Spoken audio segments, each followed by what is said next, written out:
Thank you for having me here today. I'm excited to share, God's story in Makena. We all have that birth story, right? Mine ended in a whirlwind. I ended up having an emergency C-section. I went from getting an epidural and being told to rest, and nurse fluffing up my pillows, getting me comfortable, turning down the lights, saying, okay, rest until the labor gets more active as I was induced. 3 minutes later, they came in with a hair cap, buzzed me with a razor, and moved me on to have an emergency C-section. Her heart rate kept fluctuating during contractions, and the doctor decided that it was safer to have a C-section. I've never seen anything move so quickly except for a tire and a wheel change at the Indy 500. Suddenly, I'm laying on the gurney in the OR, and I'm shaking like a leaf. I'm terrified. And I just kept saying, be still and know I am God. Be still and know I am God. And in those moments of saying it, I was able to, but still, I'm shaking. The anesthesiologist was behind me, and he was busy prepping. He looks down, and he sees that I'm still wearing my earrings and my wedding ring, which you can't have in the OR. And so he goes, oh, you better take those off. He's like, you don't want me doing it. And I thought, you just stuck me in the back with a needle, but you don't want to take out my earrings? I was like, I just trusted you. So shaking, I'm like, managed to get them out. And they gave me a little pill bottle to put them in, and they got it safely to David, my husband. But it was definitely quick, and that's why they forgot the earrings, because it was so fast. What felt like forever was only a few minutes. Finally, David was allowed to come back, my husband. And, they were about, I think we took literally 12 minutes to get her out. 9 minutes later, they're saying, get ready, she'll soon be out, Dad. And I remember them holding her up, kind of like the Lion King. I don't know, they were holding her up to show. And the first thing I said, not, oh, thank you, Lord, or, wow, I can't believe, she's beautiful. I said, she was really in there? I was just in shock. I know I had a million ultrasounds, like 15 ultrasounds. I felt her kick. I knew she was in there. I saw her. But to actually then see it fruition, was just amazing to me. That she came out of my body. I didn't believe it until I physically saw her. We're like that with God too, aren't we? We believe, but until we see some interaction or a sign from God, it's then we realize He's really there. I would like to share with you how I personally witnessed God during the hardest, worst moments of my life this past year. He truly showed up after Makena succumbed to her heart defect on September the 6th, 2017. At a 24-week ultrasound, we found that the Makena had double outlet right ventricle. In short, the circuit of blood flow was not flowing correctly, and too much oxygenated blood was flowing into her lungs. We spent 3.5 weeks at CHOP, the Children's Hospital of Philadelphia. Of those weeks, we waited for the doctors to decide how to proceed. They even started prepping us to go home with classes, but a few days, they started to see the change in her vitals and watched her, and they realized that they wanted to do the surgery now and not wait the 3 to 6 months as initially proposed. We parented for 2 weeks, 2 weeks of snuggles, sponge baths, diaper changes, feedings, and lots of pictures. She then had her first surgery, and she was never the same after the first surgery. I never held her alive again after I handed her over for that first surgery. She was electively hooked up to an ECMO machine because her blood pressure kept dropping too low after the first surgery. An ECMO machine is a huge machine that 2 tubes are in her neck, and they did the work of the heart and the lungs, pumping the blood. She had another surgery after they figured out that the artery was too small, and they had to put in a conduit or tube to allow for better blood flow. 12 hours after her second surgery, she went into cardiac arrest. Even after an autopsy, they do not know why she went into sudden cardiac arrest. Even after an autopsy. We did find out that it was not genetic, but it leaves us with many questions that we will not have the answers to this side of heaven. In those first few days of returning from CHOP in Philly, I was left in a constant state of anxiety. My chest felt heavy. I had trouble sleeping. The pain was great. We came home empty-handed, and that car seat in the back had mocked me all that time at the hospital. In those first few days, I got what I like to call a God sign. He was there, and I was not alone in my grief.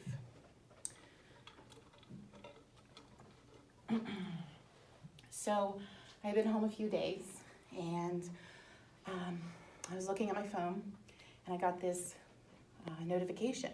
It was from an Abide app. I don't know if anyone's familiar with it. The Abide app is a prayer meditation app, and it sends like free 2-minute prayers. You can pay for it and get longer prayers. And I saw the notification say, "Do you need hope?" I thought, I need some hope. Definitely. I listened to it, and the verse that they shared was Romans 15:13.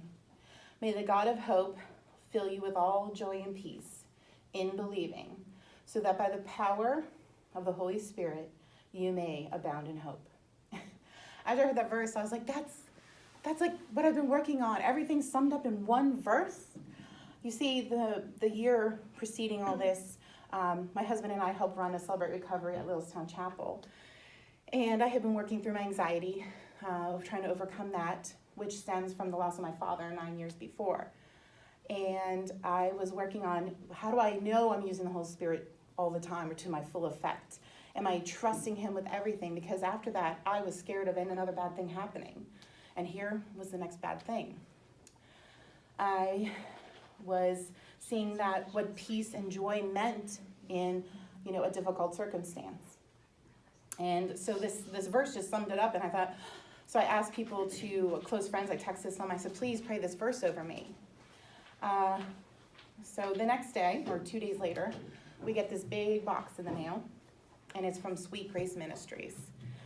Sweet Grace Ministries is, they send gifts, gift basket, to families who have lost a child, either through infant loss, miscarriage, or a stillborn. And inside there's many items in the basket. There was a CD from Stephen Curtis Chapman, because he lost his daughter. There was a mug, there was a baby blanket, that was hard. There's a teddy bear. There was other small items, and I was kind of sifting through them. My husband, we were grateful for the gesture, but in that, it was a reminder of the pain of, this is what we're left with. We have no child, but we have a basket full of stuff. And my husband kind of, frustration, not at them for sending it, just seeing all those items, he kind of walked away.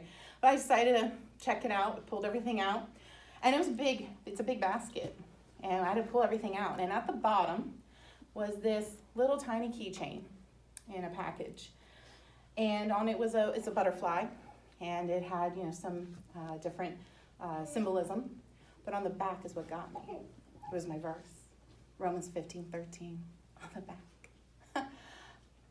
I thought, oh my goodness, this isn't like a verse used in grief. It's not one you see on the card for the sympathy card. It's not one you normally hear about. It's not a popular verse like Jeremiah or Be Still and Know I'm God. And I just thought, wow. I just stared on it in disbelief that I saw this verse again within days. And I felt right then that God was speaking to me, that he was using that verse to say, I see you. You are not alone. I will give you that hope, and I will give you that peace. And I will give you even joy in the loss of your child. So I kind of held on to that, put in my purse. I didn't want to take the packaging out because that was where the verse was. It's still actually in the package. I just texted my friends about it. Not only, but a few hours later, a friend texted me and she goes, look what I found. She was in line in a Christian bookstore. She works for the church, and she was in line getting some things, quickly rushing. In line, she sees a plaque with the verse. she texted it to me and said, I got it for you. I just burst out crying because in a matter of days, I saw it 3 different times in 3 different ways. And, we always see 3 in the Bible, don't we? And it didn't stop there. Over Mother's Day weekend, I saw that verse 3 more times. Mother's Day weekend was very hard for me. I was wanting to celebrate in a much different way. And yet he showed it to me again. The Lord was speaking to me, and that really helped me through that hard weekend. And then, again, we saw it. August 12th, this past year, would have been Makena's first birthday. Everybody, I think most are familiar with the YouVersion Bible app. It's one of the most popular Bible apps. Most of you probably even have it on your phone. And they always have a daily verse that pops up. My husband looked. You want to know what that verse was that day? Romans 15:13. My verse. I call it my verse. My life verse. We cried. We couldn't believe. We felt God speaking to us again, saying, I hear you, I see you, what you're doing, this ministry you want to start. We're starting a ministry, my husband and I call Makena Ministries. I see you and I know what you're doing and I'm here. I didn't leave you. And it was a hard day on her birthday. Filled with some joy and hope, though. And I'm thankful to God for showing that verse and how he used the most popular Bible app to do it. Just makes you feel so loved. God also spoke to us, and not only through that verse, but through a 12-year-old boy who was my former student. I teach kindergarten. 7 years ago, I had him, and I got close with his family after having him in my class, and we became friends. When his family found out about Makena's passing, they prayed together that morning, and he had a mission that he was going to go to school and find out how to name a star after our daughter, as he had heard that teachers had done that before. He decided to choose the Big Dipper, which I'm thankful because I can at least find it. I can't usually find anything in the sky, but I can find the Big Dipper. He chose that because everybody knows the Big Dipper. He chose to pick a star there. He couldn't pick which star, but he could choose the brightness. He chose the medium brightness. And he wouldn't know which star it would be until he received the certificate. He was so excited to bring it to us. And it was such a sweet gesture coming from just, a middle school young man to do that. And what we found was it was the bottom right corner star, which I believe, if I'm pronouncing this correctly, is called Merak. What we found, my husband did some research. He loves researching. And he saw that they use that star to guide you to the North Star, to help you find it. And what does the North Star often represent? Christ. But see, it gets better. Our daughter's name means many gathered. And it's a Hawaiian meaning because in the Hawaiian language, it stems from a beach called Makena Beach because many people had gathered there to collect coral to help build a church with it. And so we wanted Makena's name to mean many gathered because we believed she would gather many to know Christ. Her name also means in the African language, happy. So my husband penned her as a nickname, Joyful Uniter. Eli didn't know the meaning of Makena's name or which star he would get in the Big Dipper. But God used it. God put it on Eli's heart to go on that mission. We feel God is telling us through that star that Makena's life will lead us, others, to know Christ through the ministry that David and I are starting. We want to share about grief and addictions, as my husband is 5 years sober from alcoholism, and other taboo topics that society feels that we can't share. We need to bring it to the light. I love how God used a young man, a star, and her name to tie it all together to give us that message. That, yep, your daughter is going to bring people to know Christ, even in her death. It didn't end. We hope that Makena Ministries will guide people to know Christ through our story, just as that star in the Big Dipper guides one to find the North Star. Another way God spoke to us was he used the people in our life. I'm amazed at how many prayers I've had. I am amazed that people still contact me even a little over a year later as she passed on, we just had the anniversary September 6th. And he kept it on their hearts to pray for us. I'm not good at that. I will pray for you for a while and I forget and I feel bad and I think people pray for me for a whole year.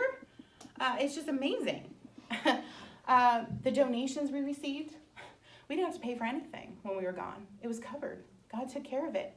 He took care of us financially, so that David missed almost 2 months of work. I then took a medical sabbatical due to the grief, and I didn't go back till that April.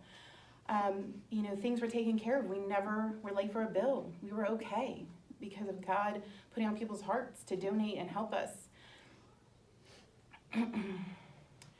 Prayer, as I said before, people are still praying for us, and that amazes me, how God keeps our name on their hearts. I even had a friend, I'm not a close friend, but a friend who I knew from school, and she messaged me and she said, I'm training for a half marathon, and every time I run, I pray for you. Wow, I feel honored. She's like, let me know how I can pray for you. I mean, obviously I know your grief, but anything else. She prayed for me every time she ran. One time, she said, Lord, just let me take some of her pain for 1 minute. And then she face planted onto the ground. She's like, I hope it worked. So hearing those stories, people messaging, people sharing that they're more patient with their children, that they're praying more, that they've opened the Bible because of our story.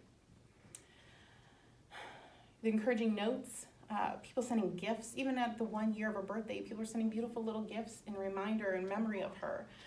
It's just so touching to have those, to remember her, and just it reminds me of the people, that are there and how God is using them to be there for us. I've been connected with another heart mom who also lost her daughter at CHOP, and I got to meet her this summer. And so that's been how God connects us in our hurt to help one another. So I'm grateful for that. And when I'm having a really hard day, in those first few months of deep, deep grief, it always seemed that someone would reach out to me or text me or message me or call or send a card or send a gift. And it just amazed me how just when I was at my lowest, I'm like, I don't know, God, I just don't know if I can hold on. And he said, no, you can, here. He always gave me someone. He always gave me that encouragement. And that meant a lot. And we also have meals. Meals for 2 months. People sent us meals, thank goodness, because I didn't want to cook. I didn't want to do anything. So I was grateful, but for 2 months, not 2 weeks, we had meals coming 4 times a week. Just every little part helped in those first few months. And I'm grateful that I was able to take a medical sabbatical through my job, that my district gave it to me. They didn't have to, and that they did. I didn't lose any time because of it. I even got half pay, which I was so grateful for. I just saw how God was working through those circumstances so I could grieve well. Speaking of grief, navigating grief can be different for each person. But in going through grief, when I lost my father at 25 years old, and now Makena, I see some similarities of what to do and not to do. So I know if today you're grieving, maybe it's not a loss, a death, but maybe you're grieving something else. We have many grievances in this life. But it's okay to not be okay. That's right. Allow yourself to cry. Hey, we're women, we're good at that. Have that raw emotion, feel it. Allow the pain to come. That's the hardest thing in grief. We don't want to feel it. We want to push it away. We want to pretend we're okay. But you can't do that to grieve well. Don't shove it away. I mean, it would come at the most unexpected times. That's how grief hits you. I'm changing the laundry, putting it in the dryer. And I just pictured putting the baby clothes in there. And that when I was prepping and putting them all in the dresser before we left for CHOP. I started bawling because I so wish I could have been taking baby clothes out of that dryer instead of my husband's underwear. In the shower, I'd cry. Doing the dishes. It just hits you, and it comes out of nowhere. And that's what grief does. I really dove into God's Word. That's the most I think I've ever read the Bible. I will admit I need to get better with it, but because I had the time and I needed to, I read God's Word. And you know what? He meets you there. And that's when you find more about Him, don't you? And your relationship deepens. I read, of course, Romans. After finding the verse, I said, well, I better read the chapter on Romans. I better read Romans. I used the First 5 app, which is a great app through Proverbs 31 Ministries. It starts off with a devotional each day and does a chapter of the Bible, so I highly suggest it. It was very helpful. I also started reading Job because I figured, well, if anyone understands misery and grief, it's Job, right? So I started reading that and really diving into what grieving well meant. I listened to more prayers through the Abide app. I read some books. I read The Land Between by Jeff Mannion, which talks about navigating through life's difficult transitions. I highly suggest it because we all go through a difficult transition in life. It may not be a loss, but it can be many things. A job loss, changes, even good changes can bring on difficult transitions. I've been reading All Things New by John Eldredge. It talks about the hope, there's that word again from my verse, of eternity with Christ on a renewed earth. I think we often forget, we thought, oh yeah, we go to heaven, we go with Jesus. But I always didn't understand what hope meant. We think hope means, I hope the Red Sox win. I hope I get that new job. But really, that's not what hope means on this earth. Hope, what Christ talks about, is hope with him. Hope in eternity. Hope in a renewed earth. Hope that I will see Makena again. I will spend eternity with my daughter. This time is short away from her compared to all the time I will have with her. And I remind myself that on the hard days, even though sometimes it works, sometimes it doesn't. But that book really helped me to get excited about eternity, because oftentimes it's an unknown, it's misunderstood. I reached out to close friends on a hard day. You have to reach out. Don't think that people are always going to come to you. Reach out. It's okay. People want to help you. They just don't know how. Reach out to them. Text, call. I don't know, send a card. Say, help me. Every time that I was hurting and Satan would start to whisper in my ear, things like, maybe it's your fault she died. Maybe it's the nurse's fault she died. Why would God take your child that you worked so hard to bring here? Maybe you didn't deserve to be a mom. I really thought that. I text a friend or call my husband and David to hear the truth, to hear God's truth when I couldn't. And my friends would speak that truth to me. And David and I, thankful our relationship has grown stronger. Oftentimes, sometimes in the loss of a child, it does not. We even worked through a devotional on child loss. We decided that upon returning that we needed to start counseling right away. So just 2 weeks from returning to CHOP, we went to our first counseling session, and we just had one yesterday. What also helped me is Celebrate Recovery. It's a 12-step Christian-based program for any hurt, habit, or hang-up. It's not just for addictions. It's for anything. I'm using it for my grief and for my anxiety. People go there for anger, pride, anything. We all have something that's holding us back from truly knowing our relationship with God. We all have something. And I will tell you how much Celebrate Recovery has helped me. We meet at Littlestown Chapel on Fridays at 7 p.m. Love to have you. My husband and I help lead that with some other wonderful ladies. And God really has used that. He prepared me. He used Celebrate Recovery to prepare me for this moment, for this journey through grief.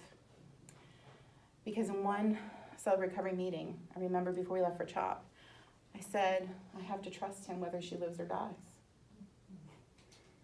I didn't know that it was actually going to fruition, but I had to, and that was something I was working on. And I feel that my trust has grown through Celebrate Recovery and through this. A lot of times we want to help someone in grief, but we don't know how. We don't want to talk about it. We don't want to hurt that person. But the thing is we already are thinking about it. I suggest please keep reaching out. If your friend is going through something, your family member, they're grieving a loved one, doesn't have to be a child, but a child, any family member, loved one, send a meal, say, hey, can I do your laundry? Take them to the park, a movie, anything. Just keep showing up, keep trying. May say no the first 2 times, but don't stop.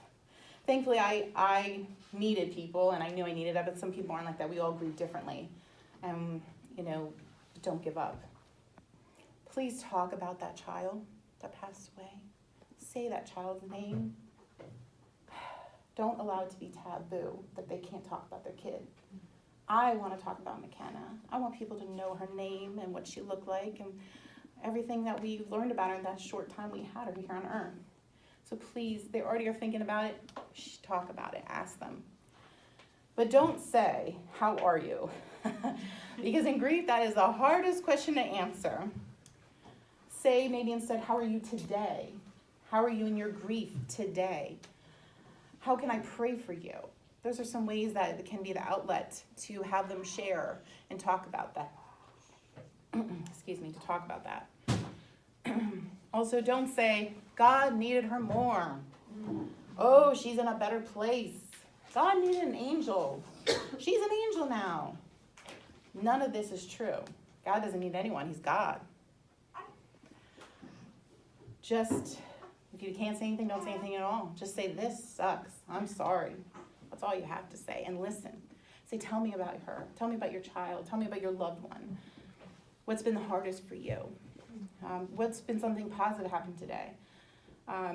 Anything like that really does help someone in grief. Validation. We need the person who's grieving needs validation. Allow them to share. And when they do share, validate those feelings. Don't try to make it better, but just validate. A friend of mine has been amazing. She's done that. She's got 5 little kids at home, and yet she still was texting me almost every day. And listening and texting back and validating my feelings and my thoughts. It really helped to navigate each day. Share how maybe you specifically prayed for that person. I know Janelle and many friends have shared with me how they prayed for me, and hearing that has meant so much. It helps you on a hard day to know that you're being prayed for and how. Also, a big one is jot down those anniversaries, those hard ones, that child's birthday or anniversary, and reach out on those days. Just say, hey, I know today's a hard day. Those mean a lot when someone reaches out on a day that you feel most people forget. I forget dates, but thankfully we all have phones that we can pretty much put them in. It means a lot when someone does that. And that's how some ways you can help somebody in grief. During grief, it can be hard to feel that God is really there. Grief will make you feel alone and isolated, but we can't do that. Satan would love that. We need to change how we grieve in our society. We think that there should be some time set on grief, and then after that's over, you should be done. That's not true. We know that. That's ridiculous. Grief is lifelong. I still grieve my father at times. You learn to navigate it, and the pain does change. It's not as deep, but it's there. Sometimes popping up when you least expect it. We all will experience grief in this life. We all are going to lose the people we love. But there are ways we can be healthy in our grief. Face the denial, the anger, and the pain. Walk through it. Not try to sidestep it. Because you are not alone. The more I was in the Word, the more I felt God's presence. I'm so thankful how the Lord has taken this tragedy and He's used it for good. As we say in Celebrate Recovery, God never wastes a hurt. We especially don't want to talk about children dying or babies dying. We say it shouldn't happen, but due to a fallen world, it does. If you or someone you know is walking through this right now, my heart is with you. I pray my story has shared what hope, joy, and peace looks like in the face of grief. That my story can be shared and used when others are facing the same reality. I invite you after the session to come speak to me or take a look at the verse of the plaque up on the table and a little peg angel someone sent me. And if you're interested in hearing more or sharing this, I have some cards out there that I would love for you to share. I want to spread the word and talk about Makena Ministries and how we want to talk about grief and addictions. As they say in Celebrate Recovery, thank you for letting me share. Thanks for sharing.